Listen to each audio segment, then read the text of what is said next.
Hello, everyone. Welcome to the Law Offices of Mary Kennedy. The topic here is common immigration mistakes beyond visas. The more common mistake or more serious one is the DUI, domestic violence, shoplifting, which results in an arrest. And sometimes more commonly is also seen as like speeding citation not paid, driver's license getting cancelled, and they don't even know about it. That's a very worst mistake because it comes under your criminal background check. It can be of even consequences when you're applying for the jobs. Whenever there is an arrest warrant or anything, it can be, when you're driving without a driver's license, it can result in an arrest warrant when you're stopped by a police officer. Other than that, shoplifting, so many times it's always said that you're on a call in a serious conversation and you just pull your cart out to the door. So that's the common one we see that. Please, I know that's very, very important for you to avoid whenever you're doing. And the next one is domestic violence. And one of the partner could have called the cops or people who are next to you if you're staying in an apartment, and then that result in a very high consequences. So what happens immediately whenever there is an arrest, your visa gets cancelled. And I had one other consultation where he traveled without noticing that the email has been received. See, he traveled on the cruise, and when entering back, he came to know that his visa got cancelled for a reason. They gave him 30 days parole to enter back into the country, and he has to go present himself before the immigration officer, and then he has to clear it up. So your status continues if you're not traveling out of the country. Your I-94 still holds valid. So understand that whenever there is a travel, it's very important for you to check if your visa is valid, and if you have received any emails related to the same, and if you have any arrest record. It can be even a 2 hours or a 3 hours arrest. For whatever reason it could be, it definitely makes your visa getting revoked. Do immigrants make mistakes when dealing with taxes?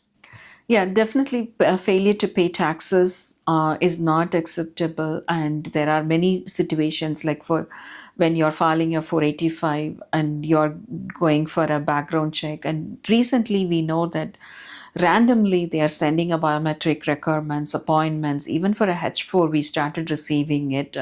And so in all those cases, it will show up that this all has been on your record. So the common mistake is not even, I wouldn't say changing jobs, but when you're moving from a location to another location, you have to, especially if you're on a H1B, you come under the LCA compliance. So you have to be very, very careful to connect with your employer even before making a move.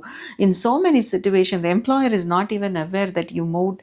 You might be working remotely, but that doesn't mean, because the LCA complaints are high, both for the employer and the employee. The common mistake we see that I'm 100% remote, so it doesn't matter for me to being here or being in Texas, which is warmer.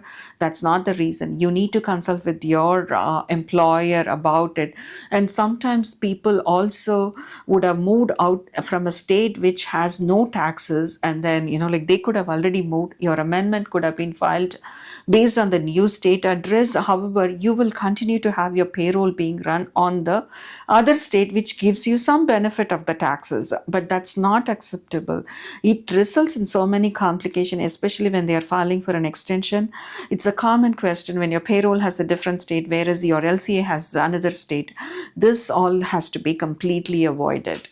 And one more thing, whenever you're moving, AR11 is a mandatory form that needs to be filed within the 10 days.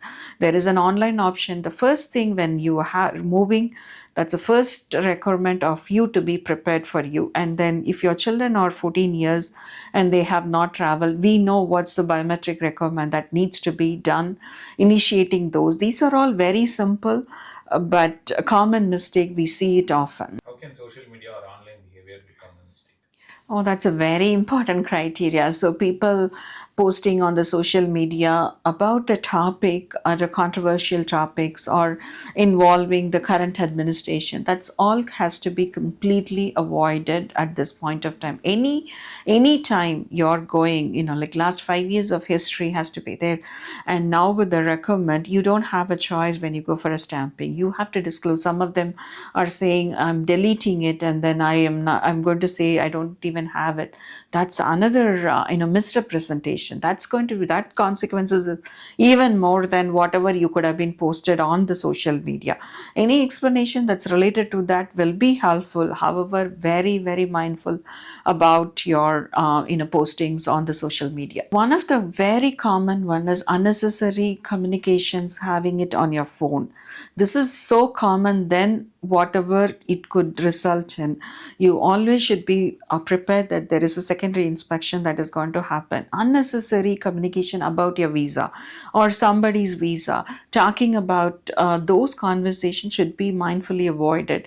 Like you would have been talking about someone who is working unauthorized in some other place, but they definitely, I've seen many incidences where the officers are going back to the place where it was mentioned on that to find it out if there is an unauthorized employment that's happening. So avoid all those mistakes intentionally. Thank you for watching.